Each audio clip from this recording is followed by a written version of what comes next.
bergabung, silakan. Nanti lanjut saja. Saya mau share screen dulu.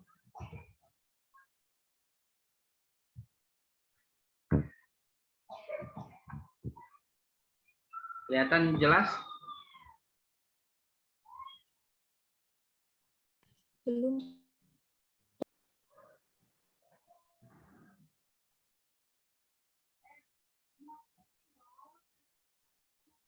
Ya, hari ini kita akan mempelajari studi kepustakaan. Wajib atau tidak? Itu dia pertanyaannya yang boleh dibilang kok diawalinya dengan pertanyaan yang cukup ngeselin ya. Wajib atau tidak studi kepustakaan? Kan kita mau melakukan penelitian kuantitatif, kan kita mau menelitikan penelitian kualitatif. Kenapa harus ada studi kepustakaan? Ini yang sering kali dilewatkan banyak orang. Artinya mencari latar belakang itu akhirnya menjadi sulit. Kenapa? Ya gara-gara mereka kebanyakan melewatkan ini. Studi kepustakaan. Itu. Nah, studi kepustakaan ini nanti tempatnya ada di mana? Di bab 1 dan bab 2. Ya, bab 1 dan bab 2. Lebih banyak ada di mana? Di bab 1-nya. Kok gitu Pak? Gitu. Artinya berarti kita melakukan 2 kali research ya. Ya, mau studi kepustakaan tunggal juga boleh. Mau dilanjutkan lagi juga boleh. Persoalannya adalah apa yang nantinya akan mengantarkan kamu mendapatkan gelar sarjana pendidikan. Pastinya adalah seorang peneliti ketika dihadapkan sebuah masalah dia harus memberikan solusi. Apakah dengan studi kepustakaan sudah memberikan solusi? Ya tentu saja yang bisa menjawab adalah kamu sendiri, bukan saya, bukan dosen pembimbing. Tentunya kamu sendiri. Gitu. Jika misalkan satu permasalahan lalu dijawab dengan studi kepustakaan dan selesai, ya sudah, itu dianggap satu penelitian skripsi, itu sah. Itu seperti itu. Tapi Pak, ada kecenderungan dosen akan nambah lagi. Betul, pasti. Kenapa? Karena untuk menunjukkan seberapa kualitas mahasiswa yang sedang dibimbingnya. Nanti ujung-ujungnya dari studi kepustakaan ini entah menjadi studi kasus, entah menjadi studi fenomenologi, entah menjadi studi analisis korelasi fungsional, korelasi kausal, entah menjadi eksperimen, entah menjadi survei, banyak ragamnya. Nah, tapi sebelum kemana-mana, artinya kalian cuma dibekali, oh saya punya gelisahnya dengan permasalahan penelitian yang kalian sudah ungkapkan sebelumnya, di pertemuan sebelumnya. Telusuri dulu, apakah permasalahan kalian itu layak untuk diangkat sebagai penelitian. Jadi bukan lagi dosen yang menentukan ini layak, ini nggak layak. Enggak. Kalian harus menggunakan pendekatan sesuai dengan karakter masing-masing. Layak atau tidak layak bukan ditentukan oleh orang per orang, tapi ditentukan oleh studi. Dari analisis yang kalian lakukan, baik kepustakaan ataupun dokumentasi, ya, hasil observasi kan juga dokumen. Hasil wawancara bentuknya transkrip, itu dokumen. Dari studi kepustakaan itu sendiri, kalian dapatnya apa? Gitu. Apakah layak dijadikan penelitian atau tidak? Kalau tidak layak, ya sudah berhenti. Artinya kalian cari yang lain. Apakah sudah pernah ada atau belum? Kalau sudah pernah ada, tidak perlu repot, nggak usah dikerjakan. Lakukan penelitian yang permasalahannya belum selesai, yang belum ketemu. Kalau penelitian menemukan masalah yang sudah ada, jangan-jangan penelitiannya adalah untuk memverifikasi atau mengevaluasi. Gitu. Contoh, meneliti tentang bagaimana guru mengajar pada saat daring. Ternyata si A sudah meneliti. Jawabannya A, B, C, D, E, F, G. Terus kamu datang kucuk-kucuk mengajukan hal yang sama. Nanti saya jamin tingkat plagiasinya akan tinggi. Karena nggak jauh beda jawabannya A, B, C, D, E, F, G. Jadi yang kamu kerjakan malah melanggar dari kode etika dari sebuah penelitian. Jadi tidak ada kebaruan dalam penelitian kalian. Itu seperti itu. Kemudian, nah,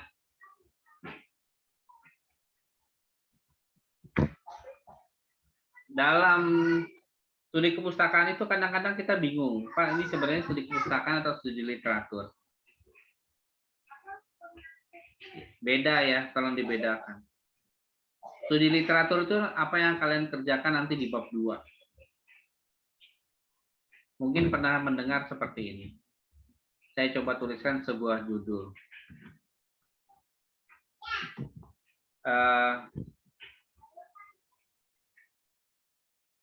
Pembelajaran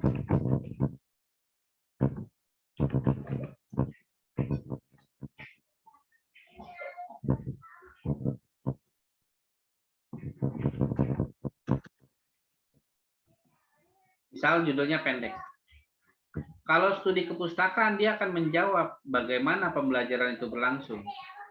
Tapi kalau studi literatur dia akan menjawabnya seperti ini. Ya. Kalau yang pembelajaran kepustakaan yaitu bagaimana pembelajaran tersebut berlangsung. Nah, kalau yang studi literatur dia akan menjawab apa itu pengertian dari bahasa Inggris, pengertian belajar, pengertian pembelajaran, pengertian pembelajaran bahasa Inggris. Berasa nggak bedanya? Jadi kalau yang studi kepustakaan itu miliknya ini beneran penelitian.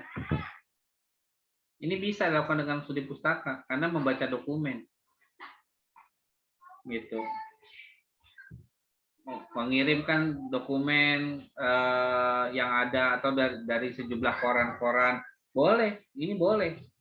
Tapi kalau studi literatur, nanti kamu harus mencari pengertian bahasa Inggris itu apa, pengertian belajar itu apa, pembelajaran itu apa, pembelajaran bahasa Inggris itu apa. Nanti tambah lagi sekolah dasar apa, bahasa Inggris sekolah dasar itu apa.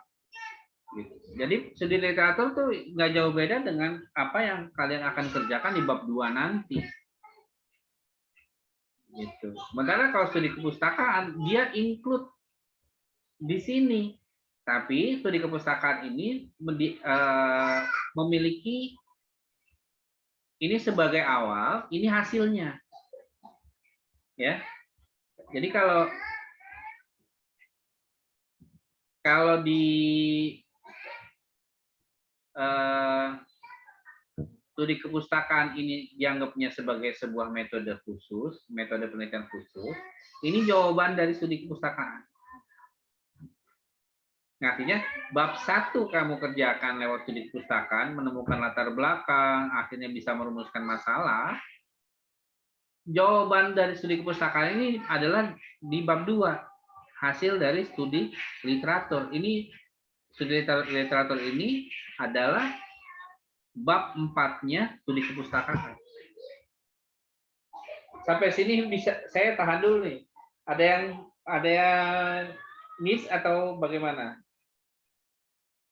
Saya khawatir kalau dilanjutkan, oh makin pusing lagi nih. Aman? Saya bisa lanjut? Bisa, Pak. Bisa, oke.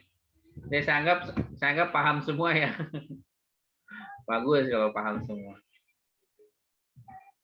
Oke.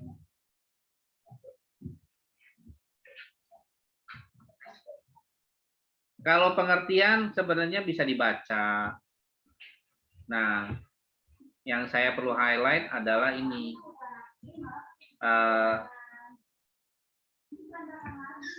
Ya, studi yang digunakan dalam mengumpulkan informasi, data. Datanya dari mana? Nah, dari dokumen. Buku, majalah, kisah-kisah sejarah, dan sebagainya. Makanya ini kalian perlu punya folder khusus untuk mengumpulkan apa-apa yang telah kalian temukan. Ingat ya, di sini hanya berupa dokumen, buku, majalah. Nah, kalau kisah-kisah sejarah, ini mungkin kalian lebih kenal dengan situs-situs purbakala, kemudian ada semacam caption-caption di diorama di sebuah museum, itu bisa. Itu yang seputar studi kepustakaan. Data-datanya diambil dari mana. Tapi nanti ada penjelasan berikutnya. Kemudian fungsi, tujuan, peranan dari studi kepustakaan sendiri. Nah, ini yang kenapa saya bilang semua penelitian itu memerlukan studi kepustakaan. Pasti itu. Ya. Ya, kalau penelitian kepustakaan, penelusuran pustaka itu dokumen buku ya, untuk persiapan kerangka penelitian. Lalu untuk pertajam metodologi, kemudian dalam kajian teoritis. Nah, nantinya kamu bisa ambil kepustakaan ini untuk sumber data penelitian. Di bagian daftar pustaka kamu akan bertambah gitu. Nah, kemudian metodenya bagaimana? Isinya adalah teori-teori. Ini metode pustaka itu isinya teori-teori yang relevan. Saya lagi intinya yang relevan dengan penelitian. Nah, tujuannya menemukan teori ini adalah untuk supaya kamu atau penulis dapat dengan mudah, ingat ya, dengan mudah. Artinya meneliti bukan untuk mempersulit diri. Saya garis bawahi ini kerap kali sering terjadi nih. Meneliti itu bukan untuk mempersulit diri, tapi untuk dengan mudah menyelesaikan masalah. Jadi cari teori yang kira-kira oh iya teori ini pas saya bisa kerjakannya. Ya udah dikerjakan. Tapi kalau saya pusing, saya belum ke sini, ditambah lagi saya nggak punya sekolahnya, kenapa dipilih yang seperti itu? Nah, itu salah baca. Ya, salah pilih teori. Makanya sekali lagi carilah teori yang saya kalau perlu ya, saya bawakan dengan mudah. Gitu. Pokoknya kalau tidak mudah, ya upayakan jangan nanti menyiksa diri. Kalau tidak suka kok sama yang menyiksa diri, ya jadi kamu. Nah, ini prosedurnya atau langkah-langkahnya. Langkah-langkah ada 6. Pemilihan topik, kemudian eksplorasi. Aduh, salah kan, typo kan sini. Informasi, kemudian menentukan fokus penelitian, lalu sumber datanya, lalu penyajian datanya, lalu disusun laporannya. Jadi hanya 6 hal untuk membuat latar belakang atau membuat bab 1 kamu itu, kamu lakukan dengan 6 hal ini. Pilih topik. Udah kan topiknya kemarin. Nah, setelah topik itu kan kamu rancang bahkan dengan pertanyaan, dengan permasalahan. Nah, pada dasarnya apa yang tampak yang dianggap tidak sulit. Kalau kata Novia tadi bingung kata hubungnya Pak, bingung kata ini, ya itulah. Karena yang gampang itu topiknya. Itu seperti itu.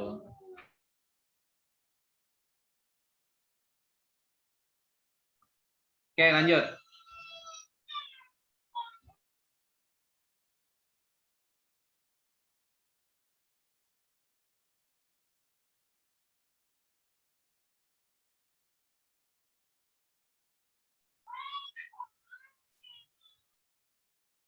Ya, jadi eksplorasi informasi di sini sebentar nih, kayaknya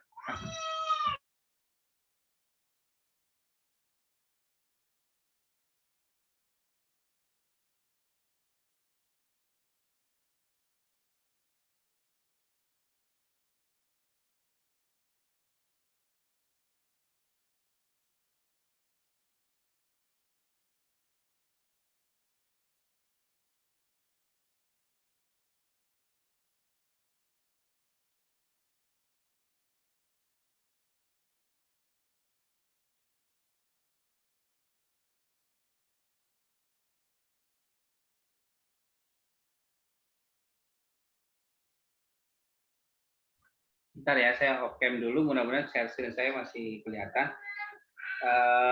Begini, dari permasalahan penelitian yang kalian ciptakan tadi, setidak-tidaknya kalian akan melihat kata-kata apa sih yang paling berkesan gitu ya, paling muncul. Nah, itulah topiknya. Topiknya itulah yang dieksplor. Kalian eksplor via internet, cari jurnal-jurnal, kemudian cari buku-buku yang berkaitan. Nah, lalu dari jurnal-jurnal tadi kalian masuk ke matrik telaah. Saya sediakan di website. Matrik telaah itu yang akan membantu kalian nanti akan menentukan fokus penelitian. Ya. Ini suara hujan kedengeran nggak? Di sini bising hujan. Tidak, Pak. Enggak, Pak. Ya, jadi untuk menentukan fokus penelitian saya buatkan matriks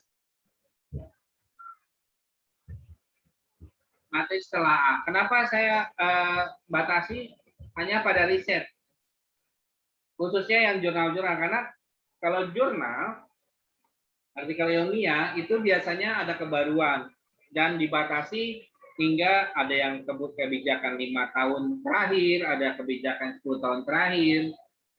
Tapi itu harus menggunakan matriks. Itu seperti itu. Nah, dari matriks akan kelihatan mana sih fokusnya. Nah, kemudian setelah fokus ada, ambillah sumber data. Sumber data itu artinya yang lain, buku. Ya, kalau ini kan riset ada artikel, ini mulai ke buku nih. Ada buku, kemudian boleh juga majalah, boleh juga dokumen yang lain, misalnya di koran atau apa gitu. Lalu setelah ditelah, kalian siap-siap untuk disajikan penyajian datanya, apa yang bisa disimpulkan, apa yang bisa kalian munculkan dari hasil melaksanakan pengumpulan data. Nah, sajikan data, disusun ini laporannya, nanti berupa latar belakang. Pak, ada batasan enggak?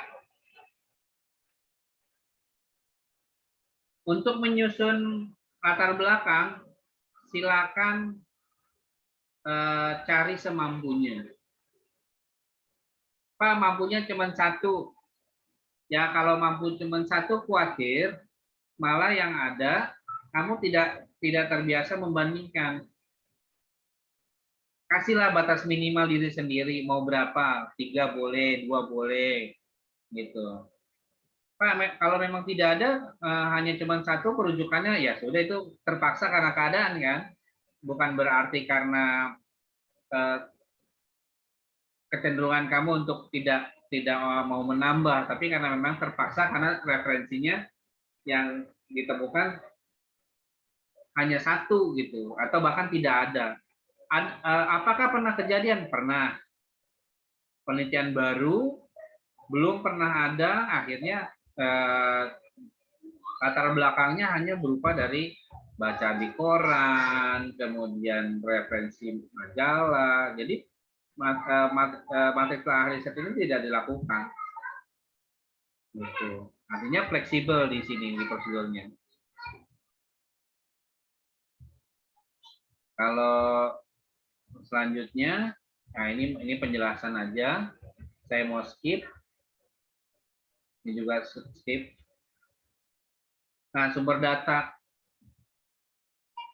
yang tadi saya berikan, sampaikan berulang-ulang, buku, jurnal, surat kabar, dokumen pribadi. Dokumen pribadi itu bisa bisa foto kalian, maksudnya yang kalian ambil terhadap satu fenomena ya. Contoh, datang ke sekolah, kemudian kalian menggunakan HP, foto bagaimana gerbang depan, bagaimana koridor, bagaimana kelasnya, suasana anak-anaknya, dan boleh juga ambil foto tentang bagaimana guru mengajar, itu dianggap sebagai dokumen pribadi.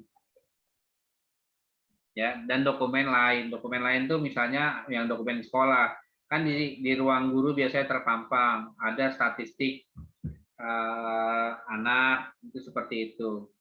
Ada aturan sekolah, misal di kelas ada jumlah bangku, jumlah inventaris kelas gitu ya. Itu dianggap sebagai dokumen. Nah, hierarki sumber data itu ada sumber primer dan sumber sekunder. Bedanya gini, primer itu yang dikumpulkan peneliti, yang peneliti kumpulkan langsung. Kalau sekunder itu artinya yang sifatnya menjadi support lah. Boleh diminta bantuan sama orang lain, boleh karena membaca dari orang lain, itu sumber sekunder. Gitu. Pak, apakah ini harus diperjelas? Iya, untuk membuat skripsi iya perlu diperjelas. Tapi kalau untuk disajikan dalam sebuah artikel, cukup tuliskan sumber primernya ini, sumber sekundernya ini. Itu sudah cukup. Lanjut. Karakter studi kepustakaan. Setidaknya ada 4 karakter ya. 4 karakter untuk studi kepustakaan. Nah, di sini berhadapan langsung dengan teks atau angka, ya. Jadi tidak lagi ketemu dengan orang, tidak lagi ketemu dengan fenomena, ya. Kemudian kedua adalah lebih banyak di perpustakaan, ya. Dan kalian harus mampu punya teknik membaca. Teknik membaca itu penting. Jadi tolong ya, kalau mau yang serius, mau skripsi, serius ya mau melakukan penelitian, bahkan didorong dari sekarang. Silakan temukan minat membacanya tuh dengan teknik apa. Saya yakin tiap orang ada yang mungkin sambil mendengarkan musik, ada yang mungkin sambil digerak-gerakan kakinya, ada yang tangannya mungkin diputar-putarkan gitu di meja, sambil baca sambil putar-puterin, ada yang membacanya lewat orang lain dalam pengertian dibacakan oleh teman atau pacar atau bahkan pasangan gitu ya. Itu selera lah, selera kalian ini sebagai calon-calon peneliti, kira-kira mau yang seperti apa. Tapi itu wajib. Ya, wajib. Kemudian Peneliti ini tidak jalan-jalan kalau dalam studi pustaka nih. Dia hanya bersinggungan dengan data. Jadi jangan pikir, misalnya Pak, saya pakai data magang, terus kamu observasi lagi. Nah, itu keliru. Artinya memang sudah kamu ambil, itu berdasarkan dokumen, sudah pernah kamu wawancara di lain waktu, terus ada dokumennya. Tapi kalau belum pernah, terus tiba-tiba kamu mau mengadakan penelitian, itu otomatis nanti datanya tidak valid. Kenapa? Pertanyaan kamu harus diuji lagi, gitu. Jadi jangan sekali-kali, misalnya kamu magang di sekolah A, terus pada saat skripsi, kamu belum sempat ambil data. Diarahkan sama dosen pembimbing, silakan kamu cari dulu kenapa alasannya ngambil sekolah itu. Kamu balik lagi setelah program magang berakhir. Nah, itu boleh dikatakan itu tidak valid lagi. Ingat, studi pustaka itu adalah dilakukan dengan menelaah dokumen. Entah dokumen observasi pada saat kamu magang atau laporan magang kamu, entah dokumen wawancara pada saat magang kamu, atau apa-apa yang telah kamu kerjakan pada saat magang. Jadi jangan sekali-kali lagi, banyak yang kejadian karena belum siap dari magangnya, akhirnya pada saat skripsi dia ulang lagi, meneliti di awal lagi. Ya itulah yang membuat penelitian jadi semakin mundur gitu, lambat gitu, karena harus menjawab pertanyaan-pertanyaan kenapa penelitian Anda itu penting gitu.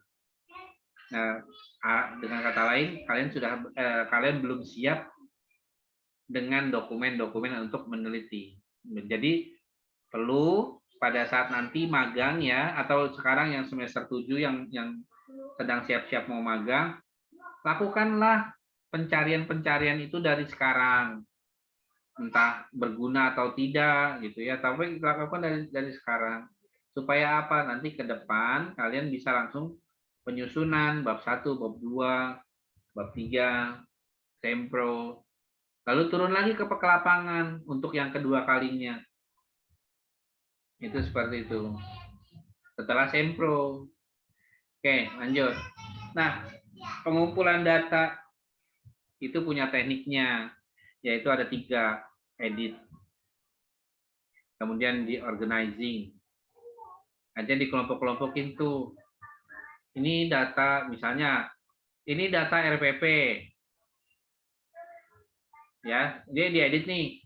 Oh, RPP kelas berapa. Kan RPP juga dikasih mungkin satu file tuh paket banyak ya. Dari satu semester yang kamu pakai ternyata cuma satu materi gitu. Materi itu RPP-nya ada dua pertemuan, ada 3 pertemuan gitu. Nah, maka dari itu inilah fungsi edit. Lalu kamu susun di organizing berdasarkan apa-apa yang telah ditemukan gitu. Data-datanya, oh ini ada. Lalu ada finding, kira-kira apa sih gitu. Tapi ini dengan menggunakan telah artikel ini boleh juga sama. Misal dalam kamu dapat file otentiknya berupa artikel, bentuknya PDF. Kamu kan otomatis harus mindahin kan. Ada PDF yang bisa dikopas, ada PDF yang tidak bisa dikopas. Yang tidak bisa dikopas otomatis ketik. Kalaupun yang bisa dikopas, lihat tulisannya terkopas dengan rapi atau tidak. Karena kita jangan percaya, oh sudah bisa kopas, nanti pasti akan keluar semua. Oh belum tentu. Perhatikan lagi. Lalu dikelompokkan, ini jurnal mana, ini yang mana, ini bagian tujuannya, metodenya, atau tekniknya, atau hasilnya. Nah, itu perlu di sini, di kumpulan datanya. Makanya nanti kita akan pelajari matriks. Kemudian, oh ini ada yang kelempar. Oke, perhatikannya, harus kamu perhatikan. Dokumen atau naskah-naskah yang kamu ambil, baik itu artikel ataupun buku, itu harus otentik. Artinya sudah resmi dipublish. Ya, sudah ada nama jurnalnya, sudah ada nama kalau perlu ada ISSN-nya, kemudian dia terbit tahun berapa, itu harus otentik gitu. Nah, ini tanpa mengganggu objek, artinya tidak perlu kamu ke sekolah karena itu akan nanti mengganggu objek. Cukuplah ada yang ada gitu. Kemudian jika perlu dokumentasian foto, nah, itu foto-foto yang mendukung ya, boleh video atau USB, ini USB stick maksudnya, atau storage yang biasa kamu pakai. Kalau misalnya kopi dong dari guru gitu, saya minta ukur tilas kopi aja dari ibu, gitu. Nah, itu butuh tuh yang kayak gitu.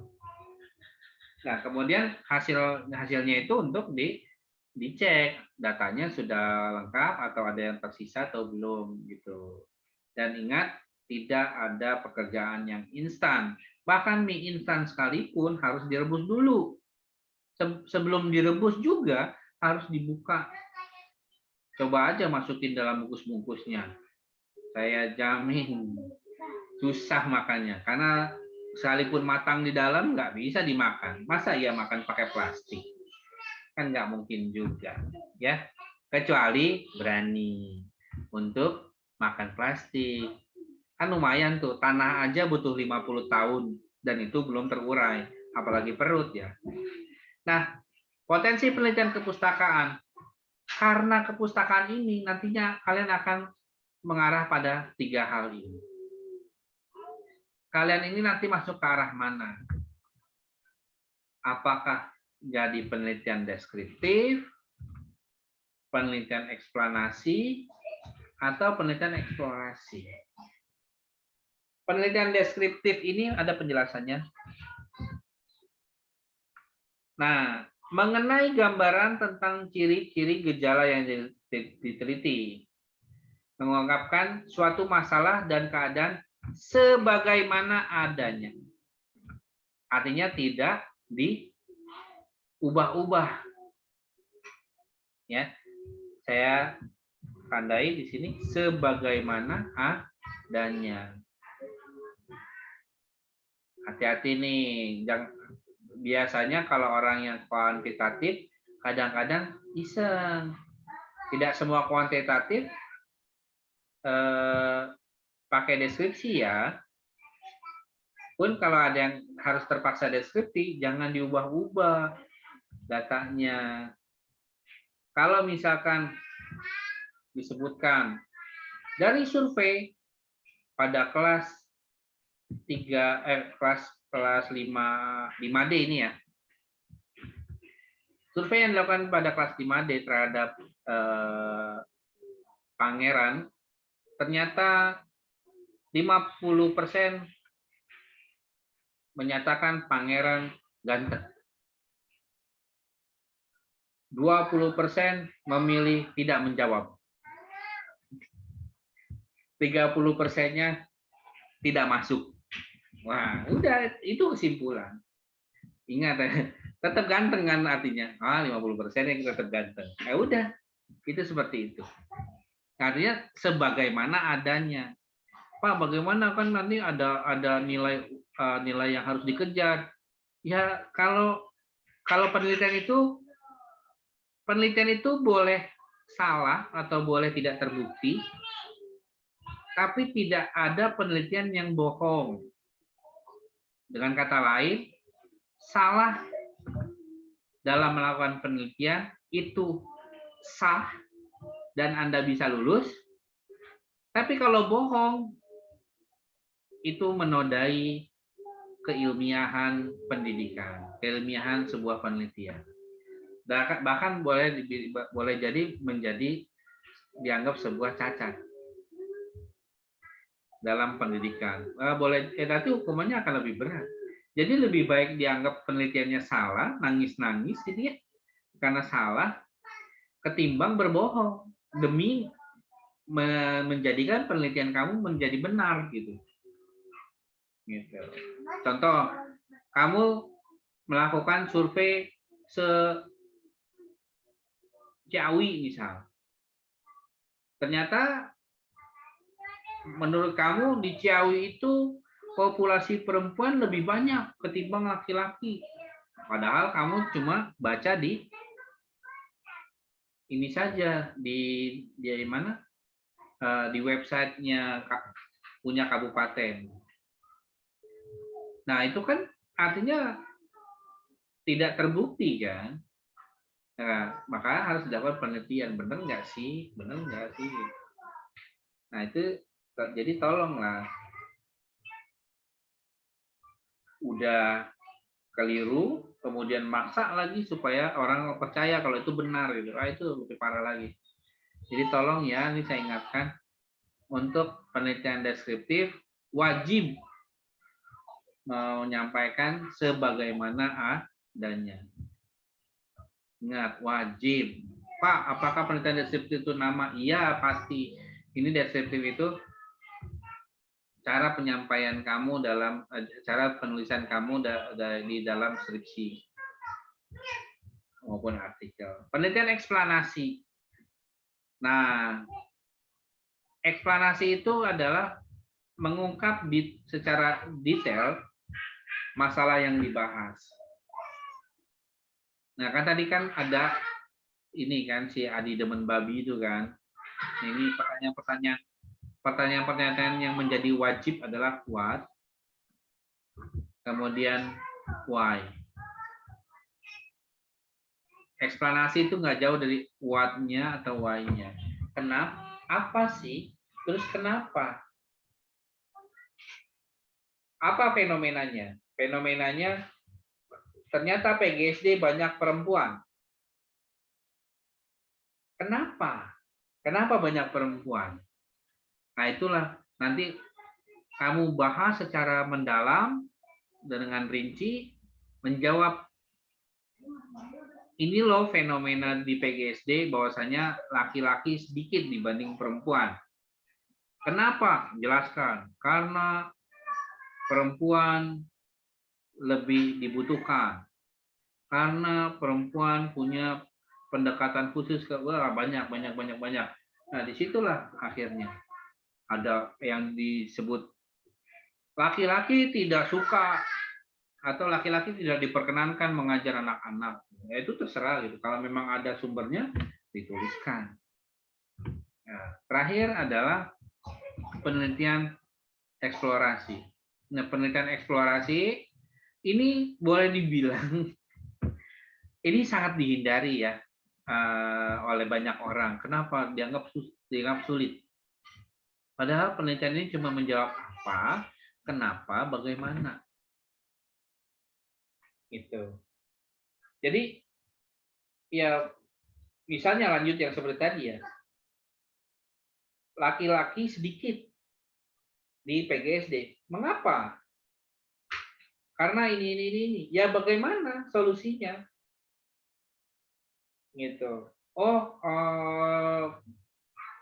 Harus ada promosi, harus ada ini, harus ada itu jadi panjang. Jadi ketika muncul kata bagaimana, ini jawabannya harus rekomendasi. Rekomendasi buat siapa? Rekomendasi buat orang, lalu kamu lakukan, lalu hasilnya apa? Ya, kembali lagi, ini hasilnya apa? Jadi, menjawab bagaimana ini lumayan mengelap banyak keringat lah. Gitu. Intinya seperti itu. Jadi, eksplorasi ini paling boleh dibilang banyak mahasiswa yang menghindari ini. Terus yang populer adalah deskriptif. Kemudian ada juga yang mau dikatakan lebih lanjut eksplanasi, tapi sedikit. Yang paling banyak deskriptif. Deskriptif, eksplorasi nanti di tingkat yang selanjutnya. Pak, boleh nggak di penelitian eksplorasi? Boleh. Nggak usah takut. Kan cuma menjawab apa, mengapa, bagaimana. Bagaimananya terserah kamu. PTK kan juga bagaimana. PTK itu eksplorasi sebenarnya. Karena disampaikan terus ada bagaimana cara-cara kamu menyelesaikan sesuatu berhasil atau tidak. Kembali lagi ke apa? Oh, tidak berhasil. Mengapa? Oh, berhasil. Mengapa? Itu lagi, muter lagi, muter lagi, muter lagi. Nah, itu seperti itu gambarannya. Ya. Ini apa yang saya sampaikan di sini pada dasarnya udah saya tuangkan juga di website yang kamu bisa baca. Dan itu bagaimana sih matriks? File matriksnya ada di dalam websitenya, sudah saya berikan petunjuk. Tapi biar lebih enak, saya akan tunjukkan. Sambil menunggu loading ya di Google Chrome saya terbuka, ada pertanyaan kah sejauh ini? Nggak ada. Oh, makasih. Bapak mau bertanya. Iya, silakan Cinta. Ini mah pengalaman ya Pak, waktu SMK kan ada namanya KKL ya kalau nggak salah. Ya. PKL namanya itu SMK. Kan sama buat laporan juga. Cuman lebih kepada misalkan bab yang deskripsinya, misalnya pengertian-pengertiannya itu disamakan dengan kakak kelasnya gitu. Apakah itu melanggar atau bagaimana Pak? Sedangkan itu sepertinya dari kantornya udah seperti itu gitu. Jadi ikutin aja kakak kelasnya gitu. Saran dari sananya karena nggak dikasih data-datanya gitu Pak. Iya. Ya Pak. Artinya ada dokumen yang harus dipelajari lagi. Misalnya perusahaan itu membatasi informasi. Kalau perusahaan itu hanya memberi akses seperti itu, seperti tadi, artinya kakak kelasnya kan sudah pernah meminta, maka pakailah yang ada di kakak kelasnya. Lalu bagaimana yang harusnya dilakukan? Ubahlah kata-katanya, jangan sekedar kopas. Kenapa kalau kopas itu dianggap plagiat? Karena itu tulisan kakak kelas kamu, yang mungkin kakak kelas kamu juga bisa jadi ada yang hasil dari pemikirannya, ada yang dari kopas. Gitu. Ya tolonglah kalau bikin dosa jangan yang jariah juga. Gitu. Kalau bisa pahala aja yang jariah, dosanya jangan, gitu maksud saya. Jadi kalau misalkan bikin nih, kan membuat tulisan itu misalnya ada kalimat ayah pergi ke pasar. Nah, apakah kita harus sama dengan kalimat yang tadi? Enggak kan? Laki-laki usia 30 tahun berbelanja ke pasar. Yang sama pasarnya, tapi bukan ayah, tapi laki-laki. Sama tapi maknanya. Rujukannya sama. Nah, itu seperti itu. Jadi tolong untuk menghindari plagiat, artinya gini, kita kan dapat informasi sama. Kadang misalnya dari artikel, contoh, ada kakak kelas menuliskan tentang belajar, seperti ini, menurut A, B, C, D. Terus kamu ikutin gitu. Menurut A dalam kakak kelas, menurut B dalam kakak kelas, menurut C dalam kakak kelas, emang itu orang-orang pada ditelan sama kakak kelas kamu? Kayaknya enggak deh. Artinya kan kakak kelas kamu juga belum tentu minta izin. Artinya ini jangan sampai jadi ini yang saya sering hadapi ya. Pertama adalah karena tendensi saya ngajar mata kuliah ini di metode penelitian dan ditambah lagi saya orang bahasa sehingga tidak terbiasa kalau kata-kata sudah pernah muncul saya harus ganti dengan kata-kata lain. Apakah semua kata-kata harus diubah? Tidak. Ambil kata satu atau dua kata atau tiga kata yang menjadi clue. Contoh tadi ke pasar, ke pasarnya sama, tapi yang lainnya boleh berbeda. Pak, boleh nggak ayahnya sama? Ya silakan. Gitu. Ayah pergi ke pasar.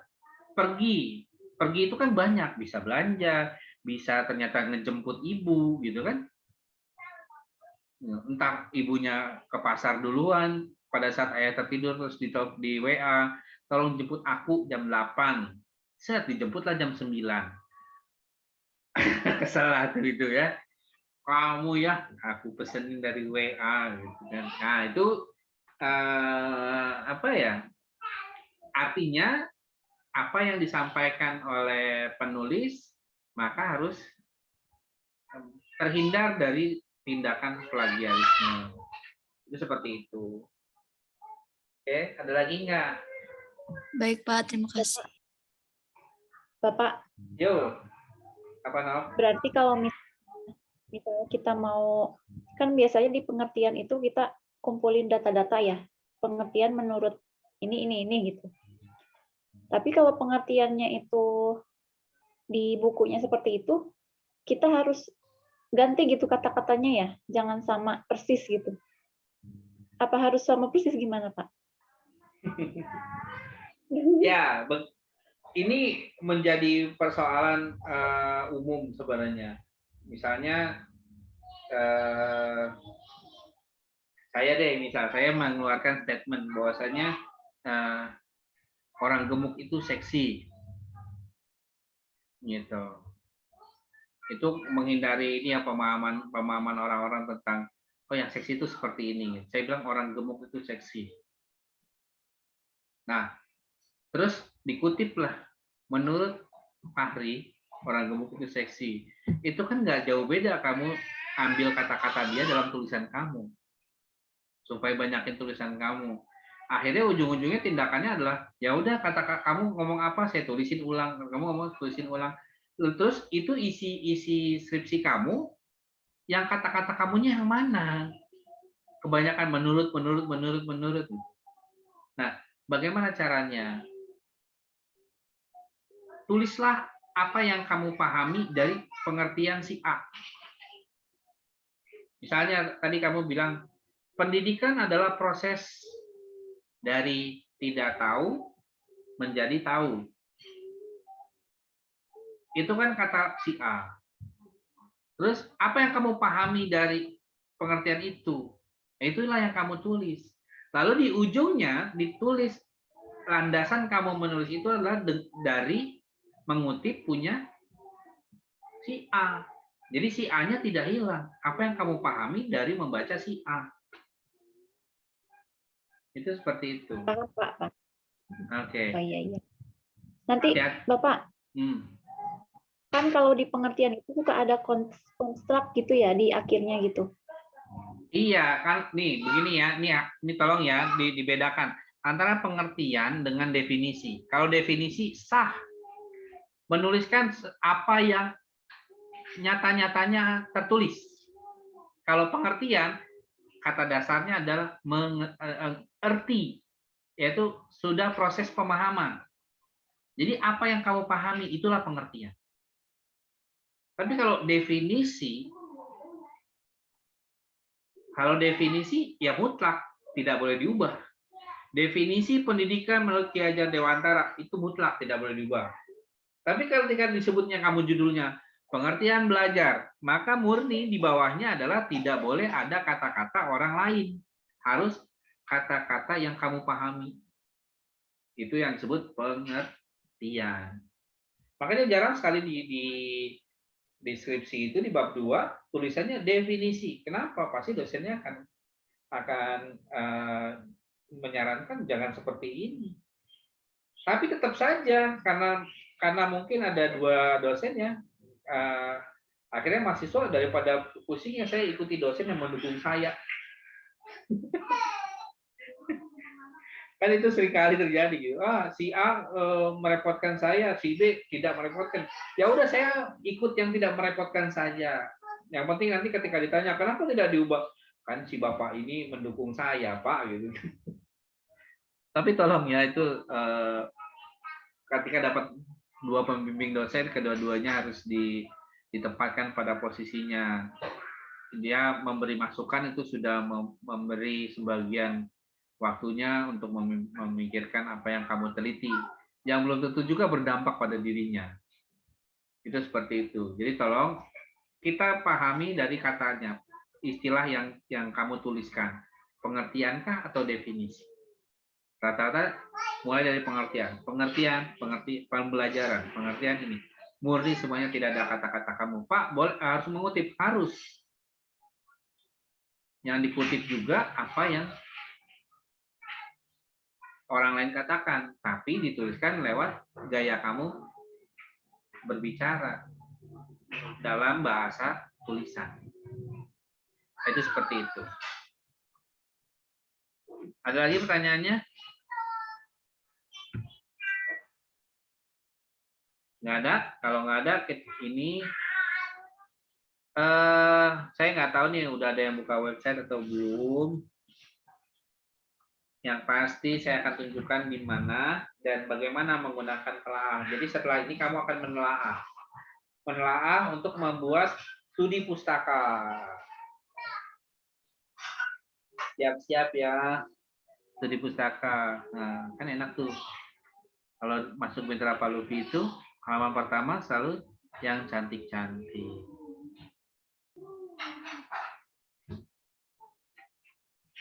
Tapi lumayan saya ikut jadi berat juga nih aplikasinya. Metode penelitian.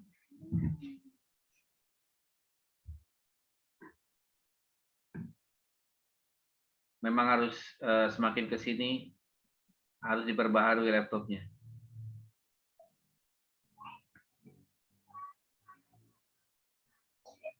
Nah, di metode penelitian kan kamu bisa lihat, kamu bisa pantau, ini bisa kembalikan lagi. Nanti juga saya pelan-pelan melengkapi apa-apa yang telah saya paparkan, saya ubah ke dalam bentuk PowerPoint, lalu saya masukkan di website juga.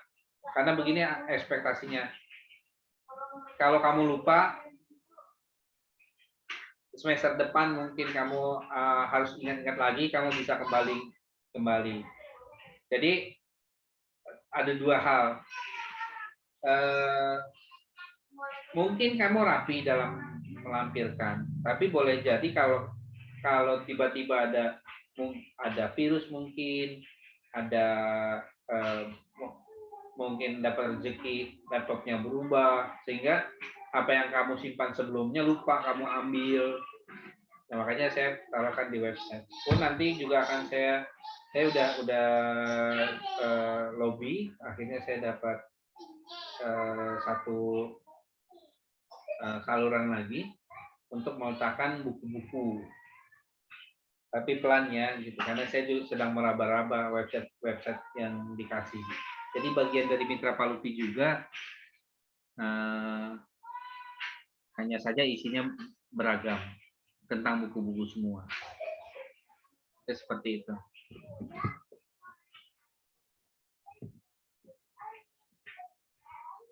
Oke. Wah, masih loading. Ada pertanyaan?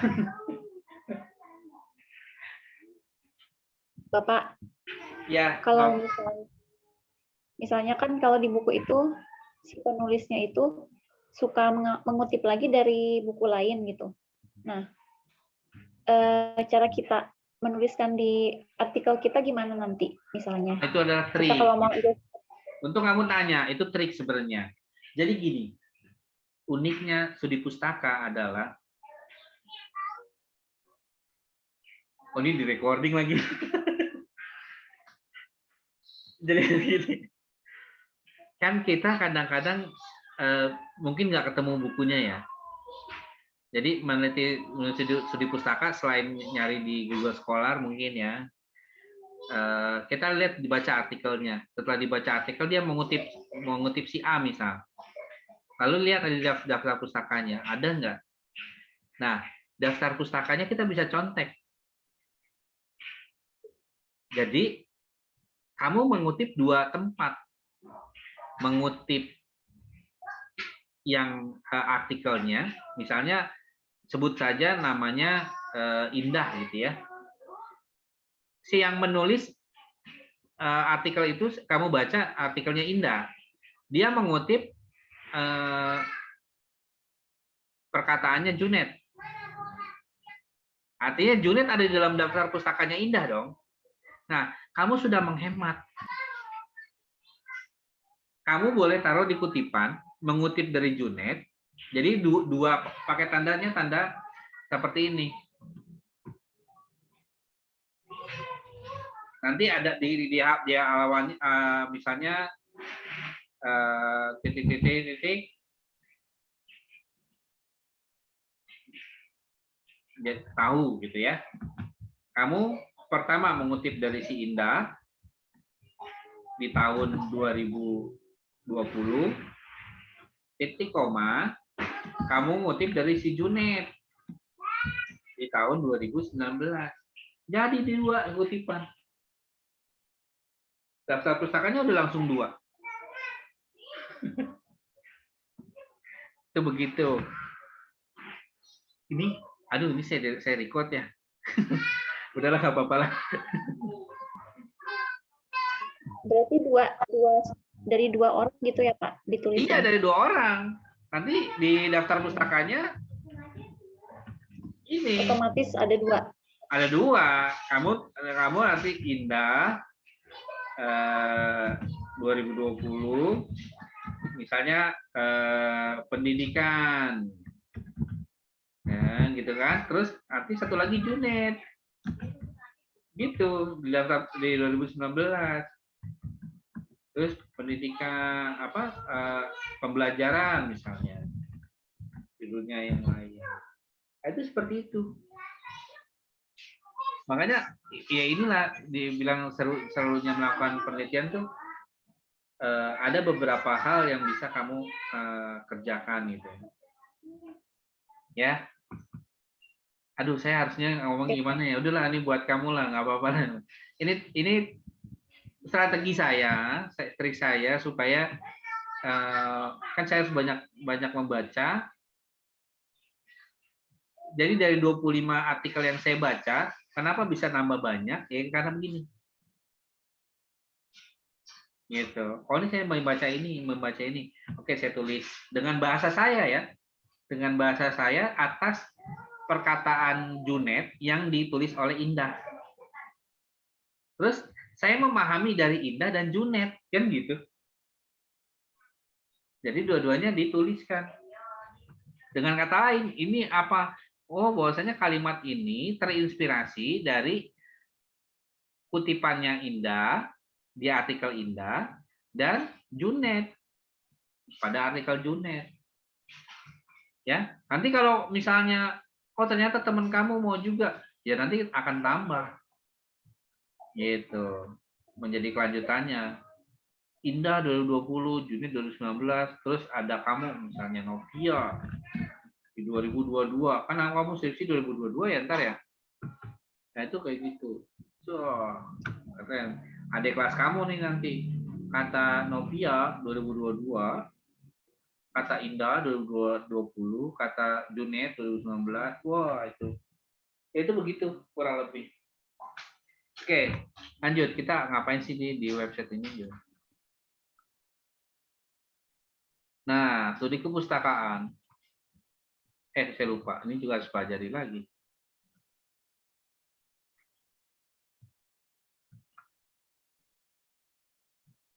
Ya, mengenai ini ada yang mau bertanya mengenai daftar pustaka, bagaimana mengutip? Ada yang mau bertanya? Nggak ada? Aman? Bagus. Itu bagus. Saya mah suka kalau nggak ada yang bertanya. Pengen bertanya. Mengutip kan kalau kan kebetulan laptop lagi error Pak. Ya. Jadi kalau aplikasi yang terlalu berat itu dia mati, tiba-tiba mati. Kan kalau mendelay agak berat ya Pak ya? Ya. Gitu. Nah, gimana ya cara, bisa nggak sih kita ngutip secara manual gitu, ngetik secara manual? Bisa. Bisa. Bisa. Bisa. Yang penting kamu tahu kaidahnya. Makanya nanti saya masukkan ya di website ini. Nanti saya akan link. Sebentar. Di materi daftar pustaka itu saya tuliskan bagaimana caranya. Nanti ya. Jadi artinya tetap akan ada caranya. Nanti saya akan kejar buru-buru deh supaya muncul semua. Gitu. Artinya di mata kuliah ini sebelum akhir itu ada daftar pustaka. Bagaimana cara mendaftar pustaka? Bagaimana mendelay kalau bermasalah gitu. Akhirnya secara manual kan. Nah, itu seperti itu. Nah, ini nggak jauh beda dengan apa yang tadi sampaikan. Ini lebih apa ya? Yang bisa buat jadi bahan bacaan kamu lah. Kemudian ini ada tambahannya adalah tujuannya saya highlight. Nah, kemudian inilah bagaimana menelaah artikel. Nah, kenapa saya bilang ada 3? Kalau bisa 2 atau 3. Ini nanti hasil telah 1, nanti tambahkan lagi tabel hasil telah 2. Pada dasarnya ini bisa kamu custom. Kamu bisa klik linknya di sini nih. Ya, kamu bisa kliknya melalui link. Diklik nanti akan fitur download. Kamu silakan download filenya. Nah, yang wajib. Nah, nih ya, saya kasih tahu yang wajib aja. Kenapa saya butuh matriks ini? Yang pertama adalah untuk yang saya beri kotak, meskipun tidak rapi kotaknya, ini adalah buat membantu kamu menuliskan referensi pada daftar pustaka. Ya, menuliskan referensi daftar pustaka. Judul penelitiannya apa? Tuliskan di sini. Ya, judul, autornya siapa saja, 1 orang, 2 orang, 3 orang, gitu. Atau berapa orang? Tahun terbit ada di jurnalnya. Nanti kita praktek. Nama jurnal, contoh di kita Didaktika Tauhidi, contoh ya, atau Tadbir Muwahhid, atau Tazkifi, itu seperti itu, dan banyak lainnya. Volumenya keberapa? Nomor berapa? Halaman. Nah, halaman kadang-kadang artikel itu nggak tahu dari halaman 1. Misalnya dari halaman 23 sampai halaman 31. Jadi halaman itu ada halaman awal sama halaman akhir. Nah, barulah di sini tujuannya ditulis, metodenya ditulis, teknik analisisnya tulis, hasilnya ditulis, semuanya tulis. Kita intip didaktika.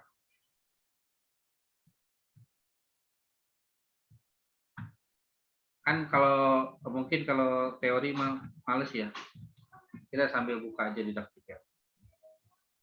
Di didaktika Tauhidi.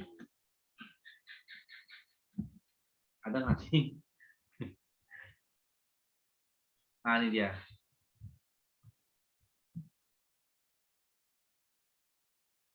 Ini contoh.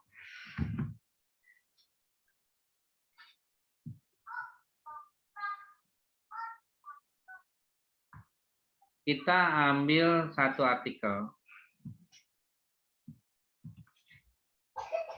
Analisis kompetensi guru. Apa 2021? Oh, ini punya Pak Teguh nih. Persepsi mahasiswa.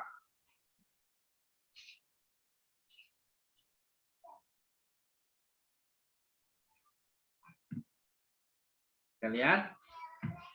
Nah, kan yang kita ambil apa? Abstraknya. Apa perlu lihat isinya nggak? Perlu, tapi nanti. Abstraknya juga udah sangat berguna. Kita lihat di sini butuhnya apa. Saya ketik ulang ya. Di sini butuhnya tujuan.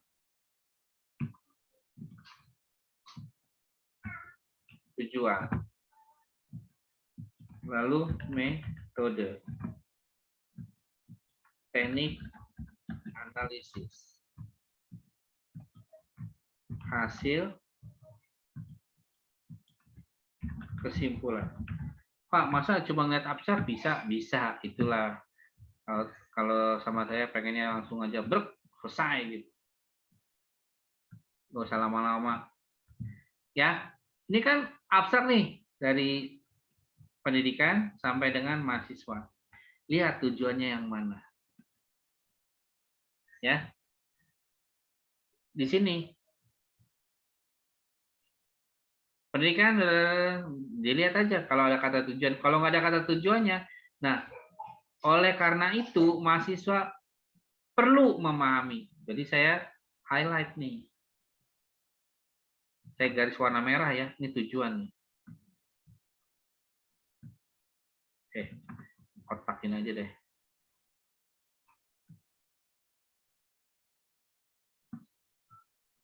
Kelihatan nggak kotaknya?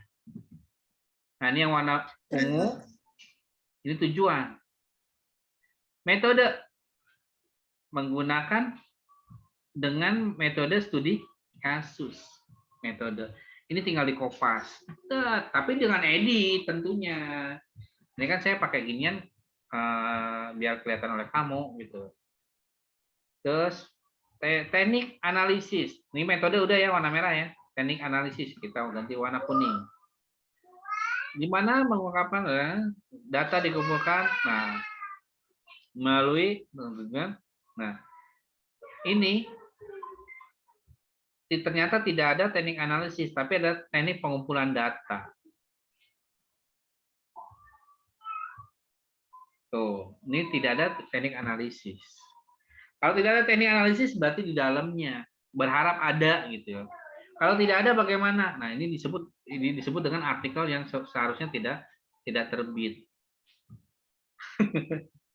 Pak, ini udah terbit ya, karena namanya juga ada orang yang kenapa Paranida? Ih, Paranida. Teknik analisis tidak ada, ya. Adanya adalah teknik pengumpulan data. Seluruh data dikumpulkan melalui kuesioner dan wawancara.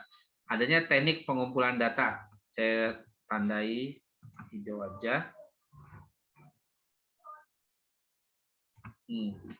Teknik pengumpulan data. Hasilnya yang mana? Pangeran. Kita mau main garis-garis boleh. Hasil penelitian. Nah, ini nih dia. Banyak kan? Nah, sampai lemah lembut. Kesimpulannya apa? Kesimpulannya bagi dosen perlu meningkatkan layanan pembelajaran. Nah, itu kesimpulan. Jadi ini selesai. Jadi ini telah satu. Kita mencari artikel lagi, ditelaah lagi. Makanya bisa banyak. Studi pusaka tuh gitu doang nih. Ya, Jang. Ujang Pangeran, Jang Rizky. Neng banyak di dia. Berarti nggak harus baca semua gitu ya Pak, isi-isinya? Kalau mau baca, boleh. Tapi baca abstrak juga kan gini. Ada artikel-artikel yang di luar negeri, ya artikel yang berbayar, kan kamu nggak bisa akses. Tapi kan kamu butuh. Abstraknya dibuka pasti. Abstraknya pasti diperlihatkan.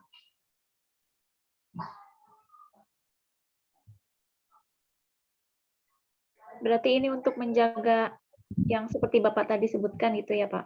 Iya, kayak misalnya book chapter saya nih, book chapter yang baru terbit. Sebenarnya dijadwalkan tahun 2022, tapi udah dipublish duluan. Terus dia itu berbayar kalau orang mau lihat. Nah, tapi abstraknya kan boleh. Silakan aja dilihat abstraknya. Abstrak book chapter dengan abstrak di artikel ilmiah itu berbeda. Dia tidak selengkap ini. Kalau di artikel ilmiah ini wajib lengkap, tapi ini pun tidak lengkap kan? Elemen yang di sini, elemen yang yang ini, ya, ini juga bukan teknik analisis, tapi teknik pengumpulan data. Gitu. Ya. Analisisnya pakai apa? Nah, kan di sini dibilang untuk memperoleh sintesis dan deskriptif. Nah, bagaimana analisisnya kalau baru diwawancara ini? Ini kan jadi akhirnya perlu dibaca. Begindang. Oke? Wah, kemana-mana. Ayo, siapa yang lagi mau coret-coret? Ayo nih. Silakan mau di-download, ya di-download PDF-nya. Ya. Pak, di mana lagi yang bisa yang seperti ini? Pada dasarnya sejumlah referensi boleh kamu temukan. Kalau Google pasti menyarankan di sini dan kamu mungkin populer. Carilah data-data di Google Scholar. Ya, kalau ini udah tahu kan ya? Ini udah tahu? Udah, Pak. Pak. Nah, Tahu. saya akan kasih tahu yang tidak kamu tahu. Mudah-mudahan nih. Saya lihat dulu.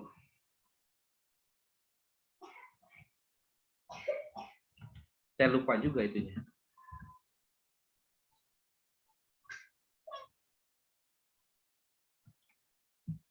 Pak, kalau Sri Kandi bagus nggak, Pak? Sri Kandi bukannya buat skripsi ya? Hindari ya. Jurnal juga ada, Pak.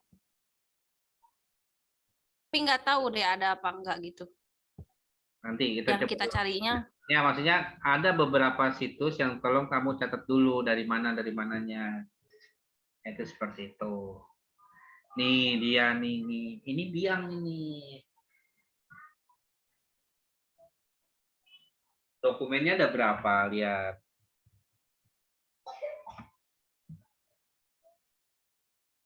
Ya. Silakan. Ininya dicatat. Bagaimana cara penggunaannya? Ya, misalnya kamu punya penelitian tentang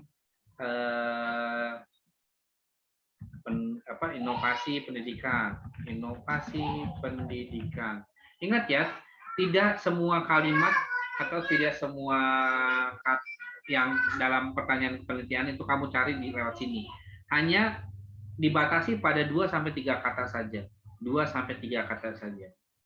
Misalnya inovasi pendidikan. Nanti akan muncul nih saran-sarannya, kira-kira bisa di mana gitu kan. Nah, dilihat nih, ini ada inovasi pendidikan nih. Tuh. Tapi dilihat ininya. Dokumen type-nya, oh jurnal. Oh, ini teaching resource gitu. Kemudian pengaruh implementasi, ini apa dokumennya? Oh, ini artikel. Yang dicari adalah yang artikel. Ini artinya semua yang ada di sini PDF-nya bisa kamu download. Gitu. Bagaimana cara downloadnya? Ya otomatis dicari diklik saja di ini, nanti akan kelihatan. Opening new tab. Nah, langsung diarahkan ke jurnalnya. Nah, lihat kan abstrak, telah lagi oleh kamu, ya kan? Pak, yang atasnya bagaimana gitu? Kayak ini nih, judul penelitian, autor, tahun terbit, nama, volume, nomor. Lihatnya di sini. Ini judul, ya kan? Sampai segini nih judul nih. Ini autor. Ini volume. Ini nomor. Ini tahun. Oke? Pak, nama jurnalnya mana? Nama jurnalnya ini. Administrasi Pendidikan. Nah. Kelihatan? Jadi lengkap kan? Nama, judul, penulis, nama jurnal, tahun 2014, volume kedua, nomor 1. Pak, halamannya nggak ada. Iya, kalau halamannya mau tidak mau download. Begitu. Gitu. Tapi, ada alternatif nggak? Ada. Tenang saja. Lihat aja, klik. Kan ada daftar isi. Tadi judulnya apa? Si Lilis kalau nggak salah tadi itu. Lilis Citra Komara. Halaman 55 sampai 58. Dapat. Tidak perlu download. Pak, dosen pembimbing minta filenya. Ya boleh, silakan download. Apa susahnya? Kirim via Google. Selesai. Pak, kalau di Mendeley kan harus pakai file. Ya enggak juga. Itu bagi yang malas nulis, pakainya file. Tapi saya sih menghindari file supaya apa? Tidak berat, supaya laptop saya yang memang sudah lemot tidak menjadi lemot parah seperti laptop Nokia. Itu seperti itu. Sampai kalau ada aplikasi malah mati gitu ya. Mudah-mudahan kalau udah mati dikubur, no. Jangan sampai jadi bangke gitu ya. Doain bisa lem biru, Pak. Wis, jangan dilem atuh. Beli baru saja, tapi tidak usah dilem. Saya juga berharap dalam waktu dekat ini nih diajak ke tempat komputer, tapi yang ngajak sepertinya belum ada. Itu seperti itu. Ini di BES ini bisa ada. Pak, kalau mau nyari yang lain ada nggak? Ada. Kalau nggak salah saya pernah bilang ini deh.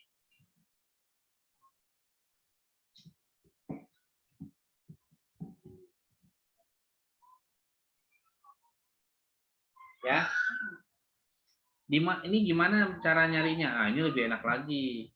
Semua artikel 100 dokumen itu akan muncul. Saya sedang mencari artikel tentang monolog misalnya.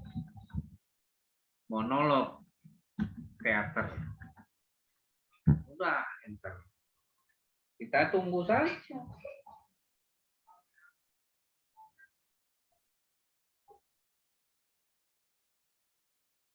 Memang serunya internet tuh ada di website, kita harus nunggu. Nunggu bagaimana website itu bekerja, kemudian menghasilkan apa yang kita butuhkan. Gitu. Jangan sampai udah nunggu ternyata sia-sia. Nah, di sini ada muncul. Nah, kalau di Open Knowledge Maps ini, dia tampilannya berupa himpunan. Lihat kan? Nah, di sini nih. Oh, ternyata ada 12 dokumen. Lihat sumbernya dari mana? BES yang tadi, ya kan? Jadi sama aja. Bedanya apa? Kalau yang BES tidak ada pengelompokan. Nih, ini pengelompokan. Nih, ini ternyata dalam aktor dan praktek drama ada 5 artikel. Dalam acting ada 4 artikel. Ini ada 2 artikel. Gitu. Artinya ini pengelompokan. Jadi yang dipilih, oh saya mau monolog teater dalam aktoran. Di sini berarti. Berarti cuma 5 artikel. Nah, 5-nya bisa kita telaah. Kalau misalkan dibilang, oh contohnya cuma 1 nih gitu, ya udah cuma 1 yang kita telaah. Selesai. Pak, yang ini apa samping sini? Nah, ini adalah tampilan semua yang ada di sini. Bisa kamu scroll. Dan ini semuanya open access. Tapi kalau yang tidak open access, nih dia nanti akan berikan link. Ini tidak open access nih. Ini PDF-nya bisa dilihat open access. Ada keterangan. Artinya siap-siap kenyang, siap-siap di sini, siap-siap dipakai. Tapi pesan saya adalah hati-hati, nggak semua orang suka dengan cara-cara yang cepat. Mereka maunya yang lambat, cari yang ini, ya itu aja. Ini silakanlah kamu konsumsi. Caranya bagaimana. Pun nanti saya perlahan ternyata saya dapat ini di sini. Nanti saya akan tuliskan referensi buku-buku saya mau masukkan di sini di pusat akademi. Ini nanti saya kelola, tapi tampilannya lagi nggak menarik. Ya, ini harus saya ubah. Saya dapat di sini. Nanti isinya kurang lebih buku-buku. Kayak kan kalian selain jurnal kan butuh buku-buku ya, gitu ya. Kayaknya di sini ada beberapa pemiliknya kebetulan ada beberapa koleksi dia yang bahasa Indonesia yang dia tolong dong dirapikan juga di website. Oke. Share ini ya, share apa namanya akun supaya saya bisa kelola punya saya juga di situ. Dan di sini ya pelan-pelan lah. Nanti juga akan muncul. Sejauh ini memang ada free e-booknya. Tapi free e-booknya itu, ini koleksi dia sendiri. Ya saya lihat, oh ternyata dia senang baca-baca yang begini. Tapi ini free semua, saya lihat, oh ini free. Bagus-bagus juga gitu. Artinya dia tidak, tapi untuk yang penelitian yang mulai agak serius-serius, nanti saya juga akan berikan. Intinya ada di link inilah akan menjadi referensi tambahan untuk kamu. Kayaknya ada 3 pilihan yang bisa kamu pakai. Itu kurang lebih gambarannya seperti itu. Nah, ini studi kepustakaan juga nih, ini saya jelaskan strateginya ada di sini, silakan metodenya. Nah, ini metode-metode trik-trik yang saya berikan juga sebagian ada di sini. Oke. Sejauh ini ada pertanyaan kah? Nggak ada. Bapak ada kuis? Apa? Ada kuisnya nggak, Pak? Mau Kayak kuis? kemarin. Gimana, Nok? Di materi yang baru hari ini ada kuis nggak, Pak, di akhir? Kan kamu harus mengerjakan matriks, kenapa harus kuis lagi? Oh iya iya. Oh, yang tadi apa ya, matriks? Iya, makanya matriksnya di-download. Nanti paling saya siapkan aja di mana kamu harus meletakkan matriksnya gitu. Kalau sudah dikerjakan, letakkan matriksnya di mana. Gitu. Tapi saya belum nanya sama yang punya itunya, bisa nggak naruh file gitu. Apakah seperti Google atau bagaimana gitu.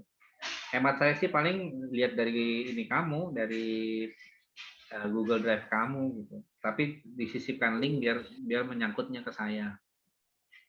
Link Bapak gitu. bikin matriksnya itu sesuai dengan topik yang kita buat kemarin atau bagaimana, Pak? Ya pasti dong. Buat apa kalian capek-capek bikin topik? Oh iya. Pakai? Satu aja gitu ya, Pak, contohnya? Atau gimana? Kan kalian memilih ya di antara 2. Iya. Sudah memilih belum?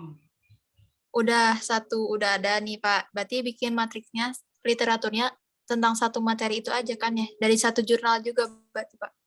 Bukan dari satu jurnal lah. Paling tidak ada 2 atau 3. Oh. Tergantung dari, kalau misalnya dari ini ya, kalau kita dari open knowledge kan ada himpunan tuh. Ya.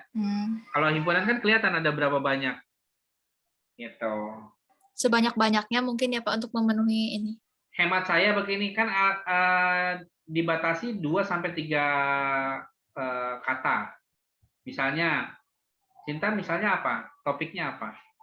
Dari pertanyaan kemarin kamu, kan ada topiknya. Artinya 2 sampai 3 kata yang dianggap penting. Itu apa salah satu topiknya? Bahan ajar kalau yang Cinta, Pak. Nah, bahan ajar. Berarti kan cari tentang bahan ajar. 2 sampai 3 artikel, cari bahan ajar. Oh, per kata ya, Pak ya? Per kata kan ya? Per kata kunci. Jangan per kata kunci. Nanti bahan ujung-ujungnya jadi kain. Kalau bahan ajar kan beda gitu. Jadi misalnya per kata kunci 2 atau 3 artikel saja. Kita sepakat ini mau berapa? 2 atau 3? Atau 5?